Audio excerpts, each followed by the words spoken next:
Welcome to Mixeternal Messaging. I'm your host, Cynthia Hayes, and today I'm thrilled to be joined by Shelby Wright. Shelby is a senior account executive at Learfield. She's a proven brand marketer, portfolio manager, and strategist with over 10 years of experience delighting customers and enabling them to connect to their audiences with impactful, truly human ways. Shelby, welcome. So glad to have you here. Thanks so much. I just gave you a really brief overview, but please tell the people what you do. What does your everyday look like? Sure. Honored to be here today and excited to have this conversation. I'll always love talking marketing. In a nutshell, I develop and foster and maintain corporate partnerships for UGA Athletics. So anything and everything the Georgia Bulldogs is what I do. While I'm in sports marketing, really it's a lot of brand marketing, whether that's B2B, B2C, but fostering those relationships that you'll see in Sanford Stadium with signage or on-field presentations. You'll see it and hear it on our television and radio networks that are statewide, and then social, digital, name, image, and likeness. Now, a little bit of everything as far as marketing channels go. So, yeah, pretty much everywhere. Pretty much everywhere. UGA Yes. brand touches that partners might want to be involved with. Yeah. Absolutely. Yeah, that's great. So what is well, first of all, I have to say go dogs. Go just dogs. Because both my kids are dogs. Great. That's a thing. And the ultimate owner of our company is Fran Tarkenton. And Who he's is like a legendary dog. the OG dog, The right? OG dog. Exactly. Yes. The owner of the flea flicker. Yes. So it's through and through here. We are proud of our local UGA team. Absolutely. Not so proud of that latest national ranking that came out. That's So okay. strange. I like number 2 with a bullet. I'm good with that. We're good. I like being the underdog. I think sometimes when you have that national spotlight on you, it's a little overwhelming. Yeah. And every team's a little different. I think sometimes having a chip on your shoulder is not necessarily a bad thing. Right. It's nice to have something to prove, right? Absolutely. Yeah. Absolutely. Cool. So I'm sure you have to get into some of that in your conversation. Sure. You've got to be up on all the games. Talk to me a little bit about like a typical week for you, like internal audience, external, like who are you interacting with on the regular to make these kind of partnerships happen? Sure. So for me, I kind of split my weeks into thirds, right? So 30% of the time I'm doing work internally, whether that's our team in Athens. All of our client services team is based in Athens and sits with athletics. They're the ones that bring all of these partnerships to life, right? They're making sure the roster cards are handed out and the signage is up and running and our radio station and formats are humming. So a lot of internal things, making sure we're in lockstep with existing partnerships or potential partnerships. And then 30% is spent with outreach, right? Talking to current clients, prospects. As you can imagine, it's a rapidly changing landscape in college sports right now. And so what I could or couldn't do perhaps a month to 6 months ago is certainly available now. And so a lot of it is the education process there with existing partners. Sometimes it's, very tactical nuts and bolts of deadlines are due and here's the ticket request that you have and those types of things. Mm-hmm. But it's also fostering relationships with them just outside of our partnership. It's important to me to know who they are as people, what's important to them, what their kids are doing, how things are going in their world, what's the pulse of their business. So understanding those types of things is really important to me as well. And then the last 30% is research and prospecting. I'm an information nerd. Yeah. One of my mottos is information is currency that I stole from my mentor. And so for me, it's actively spending time researching, prospecting, understanding what's going on from an economics perspective, like the Fed dropping rates yesterday. What does that mean for my mortgage partner, right? Is that a good uptick for them? Is that a challenge? Is that a new opportunity?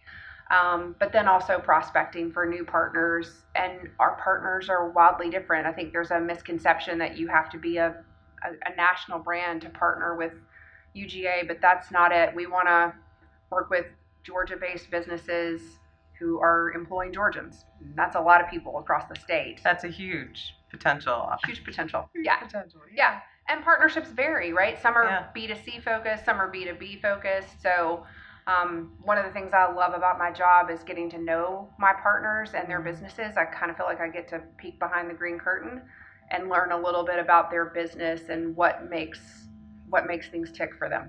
Right, because I would imagine getting to understand their business goals and what they're personally passionate about. Like you've got to kind of line it up both ways, right? For them to be a long-term partner for you, and then to know how to and where to place them and pitch those ideas that would be really meaningful and move the right needles for them. Yeah, definitely. I always want a partnership to be strategic. My other motto is strategy before tactics, right? Yes. So the more I can understand about your marketing strategy and your challenges or opportunities, the better I can craft a potential partnership that's going to achieve those. Or, right, like the flip side of that is if you can't tell me what those are, I'm going to be very cautious about getting you excited about the video board at Sanford Stadium if you're telling me that you think your target demo is women in the northern arc of Atlanta. That might be gymnastics, right? So the more I can understand about your business and your target demographic, the better I can create a partnership that's going to achieve those. Because I don't want to be sitting across from a table from a partner at the end of a year and them not say, yes, this was successful, or this was a challenge. I really want to understand what that definition of success is before we sign anything. Even start, right? Yeah. Yes. Yeah. We'll often get into that with clients as well. It's like if they don't know yet or haven't clearly defined, or sometimes we'll test what they think their goals are and is it all authentic really, and push a little bit to really understand and make sure that we are actually aligned and that we are agreed on what our desired results are coming out of this. Right? Like defining all of those upfront is really, really crucial. And we end up in brand therapy a lot. Nothing wrong with that, right? Yeah. We all need it. Yeah, that's right. Personally and professionally, I'm all for it. Pressure testing things is good. Yes. I'm with you. If we don't have those conversations prior to building a partnership, it's going to really be hard to decide if this was successful. Yes. And everybody's got to understand what that definition of success is before we sign anything, right? So what does that ideal partner look like for you when you've aligned on some things and understand things? What does it how does it play out? That's a great question.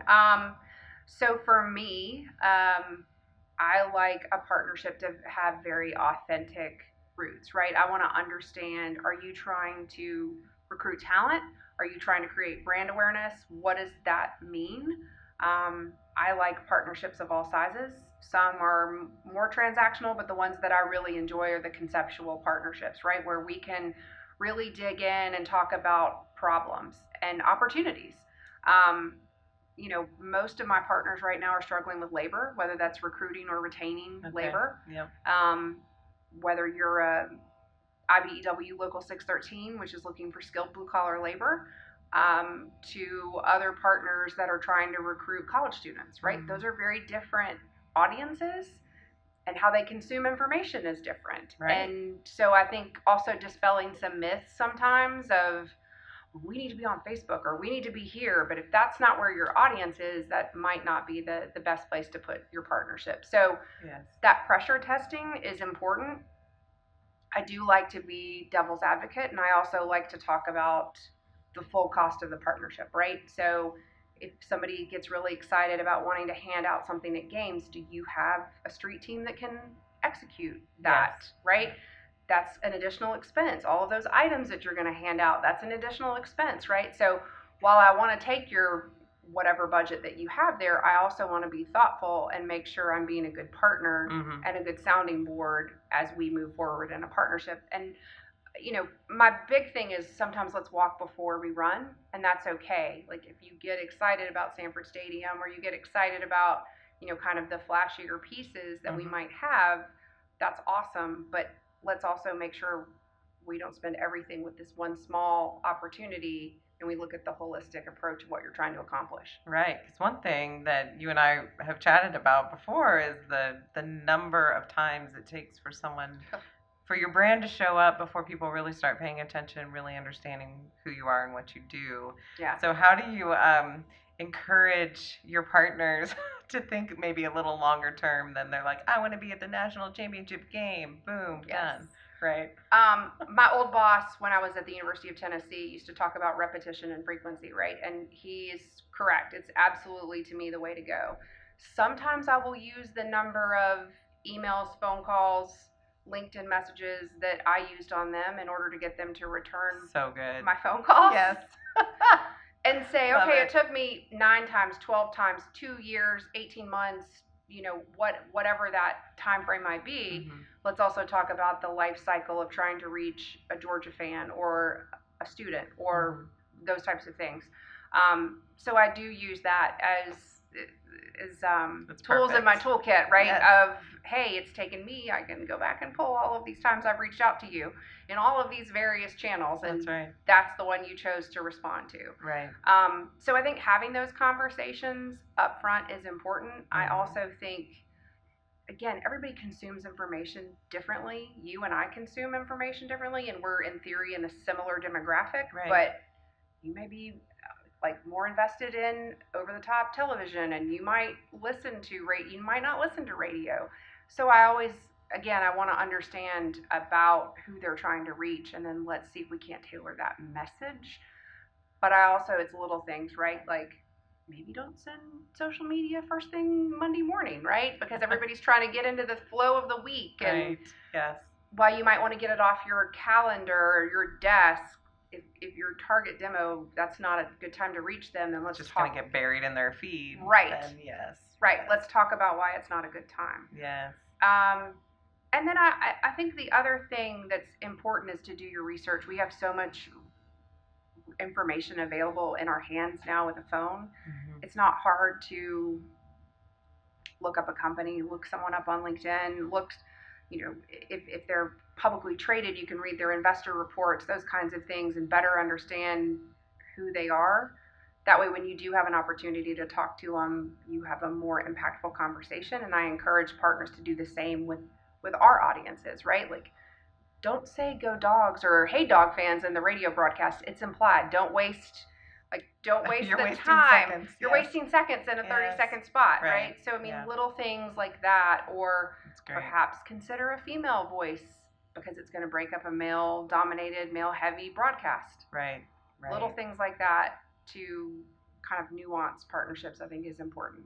That data side of it too, that you probably have so much of now through all these parts. Like, these are the ones that really work well for your demographic and for and then bringing some of that objective data to the table is probably a secret weapon in your tool belt. Yeah, I love data. Data tells a story, right? And it also creates opportunities for either potential threats that are coming your way or an opportunity to shift the narrative. And so I think I'm big.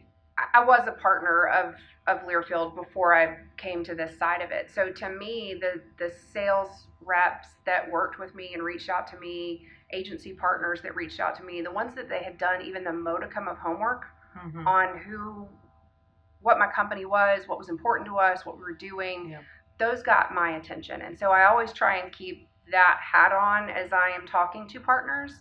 I try to be very respectful of their time. If we say we're going to chat for 15 minutes, at the end of 15 minutes, we shut it down. But I also want to bring data to them all the way through the partnership. If I see a case study, if I see some numbers that are interesting, if I see something that a partner of ours is doing at Texas in a similar industry, I don't bring it from a sales pressure perspective. I bring it from hey, here's an opportunity to learn. Here's an opportunity to understand another case study, a best practice, or maybe a what not to do. Right. Even more importantly, client education is huge. Client education is huge, right? It is, yeah. And to be a good partner and show up like that, whatever that education needs to be in that moment to be impactful for them. Yeah, is good looking out. And I think sometimes it's important to say no. I don't feel like it's a fit, right? And that's okay. I think some folks in sales get very nervous about that, but I want our partnership to be authentic, and I don't want to take money as a money grab. I want it to be a truly thought out partnership. Yes. And that's a two-way street, right? 100%. And I think that's important. And I've told some people I don't think this is a fit, and they've gotten offended, but they've circled back and said, hey, thanks for not wasting my time or money. Wasting my time or money. Right. And hey, we now have this opportunity that we feel is a fit. Yes. Can we chat and re-engage? Yes. That sounds great. Perfect. Then you're a trusted partner for them. Right? And that's my goal. That's the biggest thing. That's long-term relationships. Long-term relationships. Yeah. Yeah. All right, we're going to take a little break, and when we come back, we'll talk about maybe some of the struggles, some of the unknowns, because you have a whole world that people don't realize happens as you're placing things and what game day even looks like for you. Yeah. So stay tuned. We'll be back with more of Mixeternal Messaging in just a moment. Mixeternal Messaging, Marcom that roars, is brought to you by Liger. Tired of your brand message being a whimper instead of a roar? Mixeternal Messaging cracks the code on the secret weapon of B2B success, uniting your internal and external brand narrative. We are taking deep dives into the challenges and strategies to craft a message that resonates, both inside your company and with your clients. No fluff, no theory, just real stories and actionable insights from the trenches. We'll be interviewing marketing and communication rock stars, hearing their triumphs and struggles in the world of mixeternal messaging, across industries from tech to healthcare. Ready to make your brand roar? Tune in to Mixeternal Messaging, Marcom that roars, a Liger podcast. For more information, visit ligerpartners.com and follow us on our social media. Welcome back to Mixeternal Messaging. I'm your host, Cynthia Hayes, and I'm joined by Shelby Wright. All things UGA Bulldogs. All day, every day. So exciting. You were sharing with me a funny mascot story. I would love to know the disconnect sometimes between people's expectations of what a mascot can and cannot do. It's just amazing. Yeah, no, it's the under-discussed area of sports. So at Georgia, we have two mascots, right? We have UGA, the dog, the real living English bulldog. He is corporately agnostic. He doesn't get involved into sponsorship. Everybody wants the dog to represent their brand, but he kind of purposely, the Seiler family that owns UGA wants to keep him corporately agnostic. Okay. Outside of Georgia Power, having his doghouse, which keeps him nice and cool, because if you've ever been to a Georgia game, especially our home openers, yes, it's always a little warm. A little bit. He's British breed. They are not used to the 100% humidity and 100 degrees, so that little bag of ice that he's on, that's important. And so we have that. And then another one of my partners, Georgia's Own Credit Union, has the UGA cam, which I call it the cute cam, because anytime it pans to him in the stadium, you hear at least 75,000 people go, oh, right? Yeah. So there's UGA. That's great. And then there is Harry Dog, who is our mascot. Anybody that's ever been a mascot, you should hire them. They're a phenomenal person. They have phenomenal energy. They learn how to communicate in different ways that the average person doesn't do. Yeah. All the body language, all the dramatic mannerisms. Yes. Yes. Having to get up when the crowd is kind of not feeling it, right? I mean, I'm a big, passionate supporter of our Harry Dogs. But the one thing that we do have to remind people of, Harry Dog is great for content, right? He immediately is recognizable. People understand it's Georgia. You've seen more mascots in national commercials lately, like Old Dominion or Rocket Mortgage or different things like that. It immediately identifies, hey, this is a Georgia, or this is Bevo at Texas, or those kinds of things. So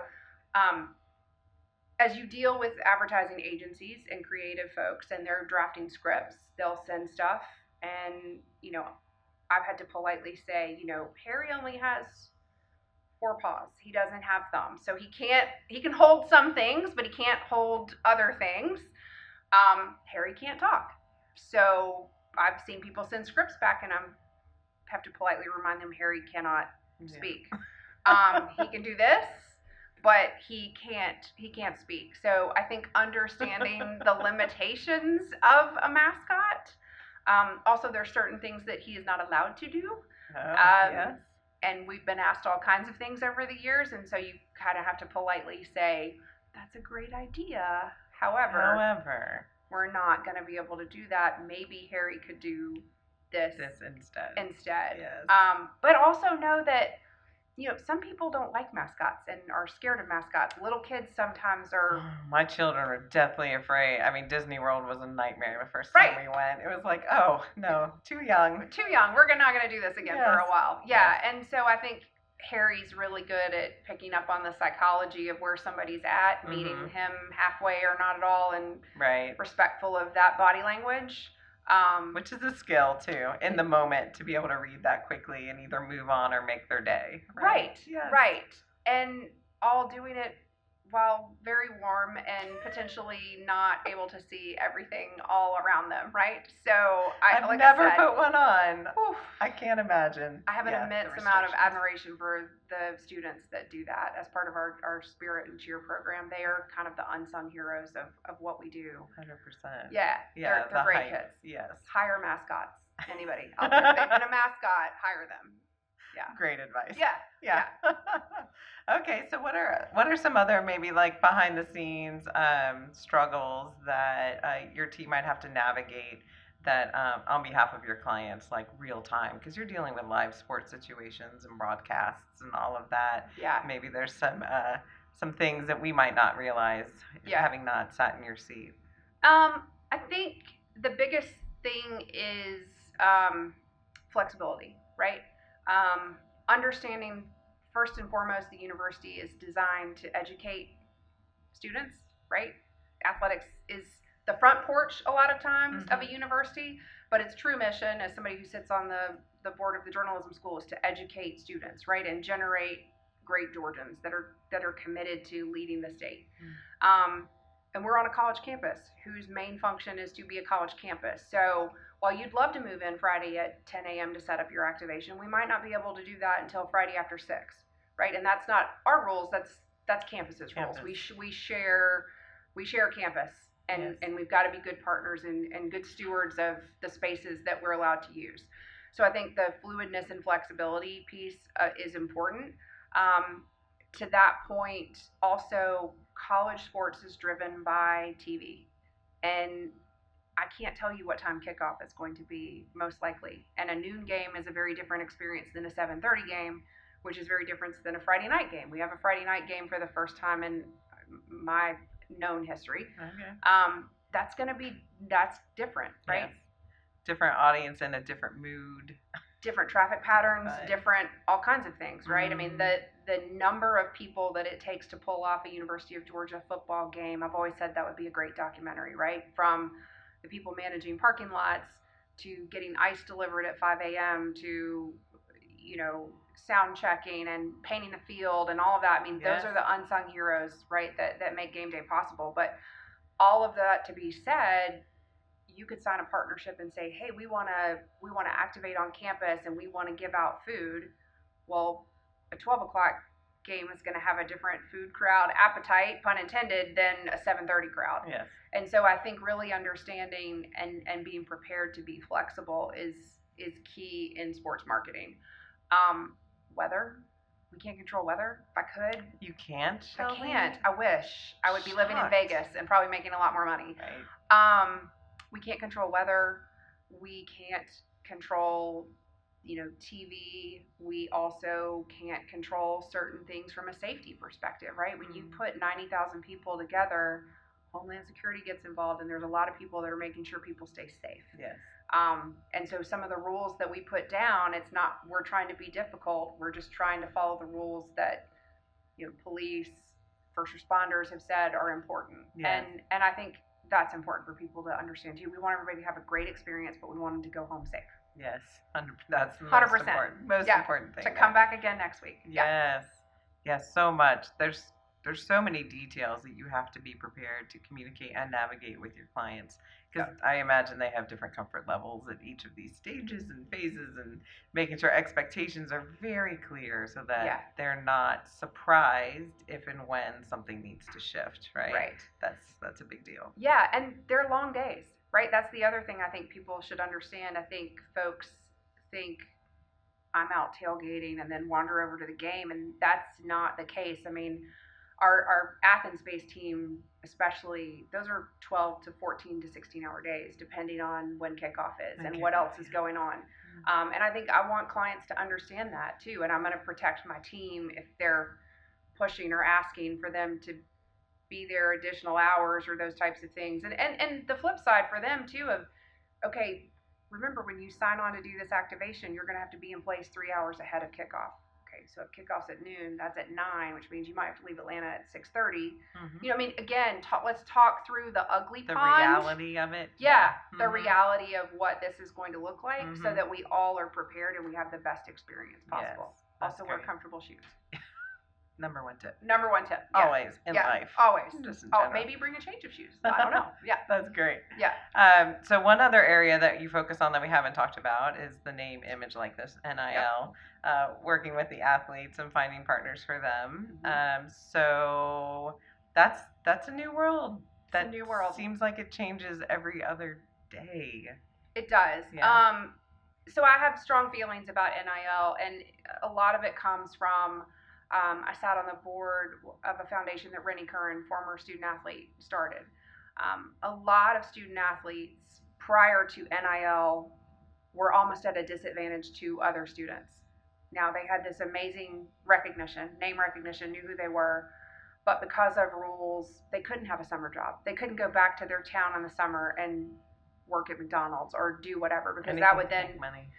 it would then impact their scholarship eligibility. So they were almost at a disadvantage than a normal student.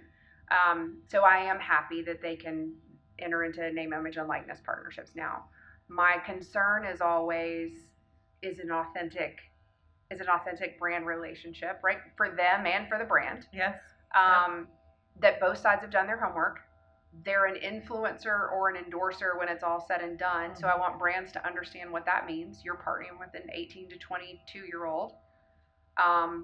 There's good and bad about that. I think also you need to understand how you're going to utilize them. Do you want them to record your radio? Do you want them to do an appearance? Do you, again, understanding what success looks like to you, right? And then matching up with a student athlete that's going to meet those goals.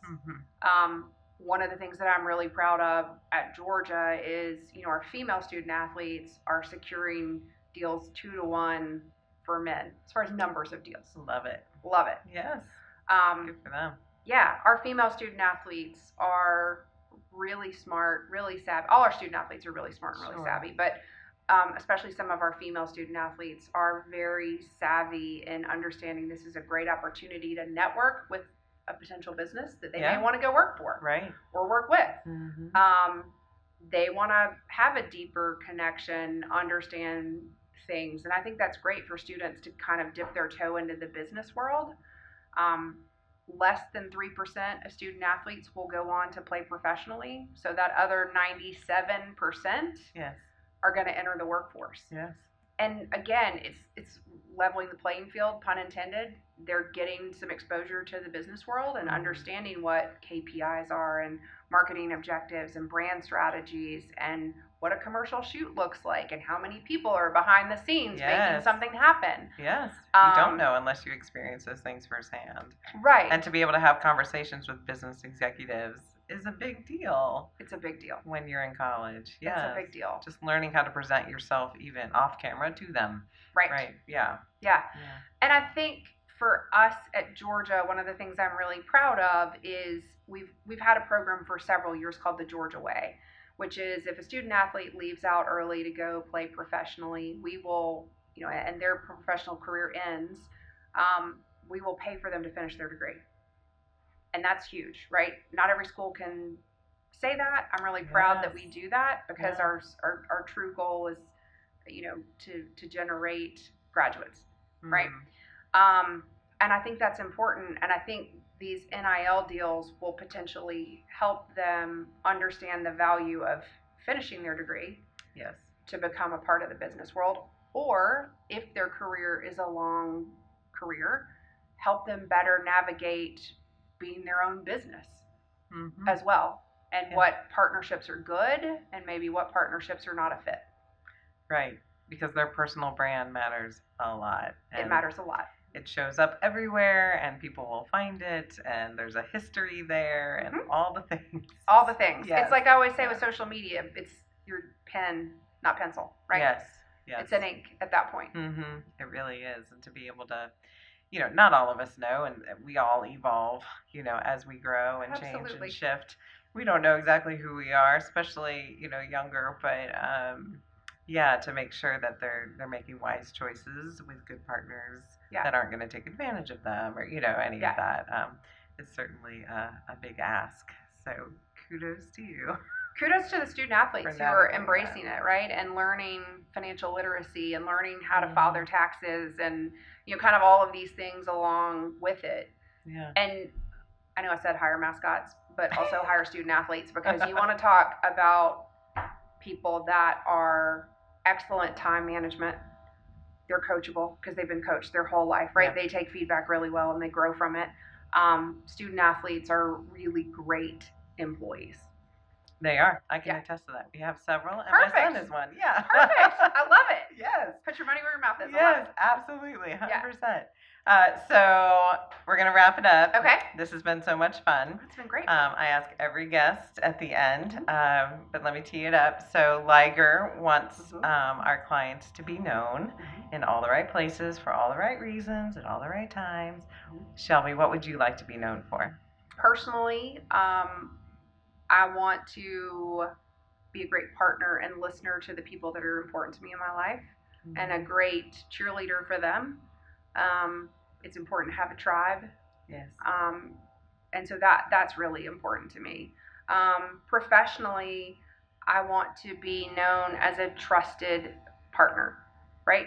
Yeah. So I don't want to be a salesperson. That's never my goal. I really want to be a trusted partner, and I want to help my partners succeed. That's fantastic. Yes, it sounds like you're doing that already. I'm trying every day. I'm trying. But that is your North Star, then yeah, you're on the right road for sure. I'm trying. That's Thanks. great. All right. Well, this has been a really fun episode, Go Dogs, of Mixeternal Messaging. Thanks for joining us, and we'll see you next time.